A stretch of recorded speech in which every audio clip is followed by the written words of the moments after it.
সৈয়দনা আদম বললেন, এরা কারা? আল্লাহ বললেন, তোমার বংশধর। সৈয়দনা আদম বললেন, আল্লাহ, ওই যে একটা রূহ দেখা যায়, এটার নাম কি?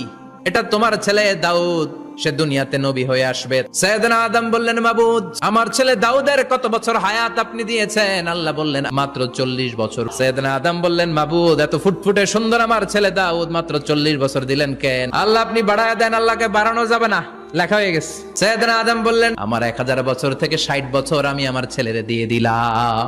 আর আদম আলাইহিস সালাম পেয়েছিলেন 1000 বছর, 60 কমে গেলে রইল কত? 940 বছর পৃথিবীতে থাকার পরে মালাকুল মাউত চলে এসেছে, এসে বলল, জিইতু আন আকবাদা রূহাক, রূহ কবজ করতে আসছি। আদম আলাইহিস সালাম বললেন, রূহ কবজ করতে আসছো মানে? আমি বাঁচবো তো 1000 বছর। মালাকুল মাউত বললেন, না না, ওই যে আগের কথা স্মরণ করেন, আপনি 60 বছর দিয়া দিয়েছিলেন। কয়, না, আমি দেই নাই। মালাকুল মাউত বলে, আল্লাহ, ঘটনা দেখেন, দিয়া কয় দেই নাই। আল্লাহ কয়, থাক, কথা কইস না, আয়া পর। ভুলে গেছেন উনি। সেদিন থেকে আল কিতাব ওয়া শুহুদ, মানে লিখে রাখার সিস্টেম আর সাক্ষীর সিস্টেম চালু হয়েছে।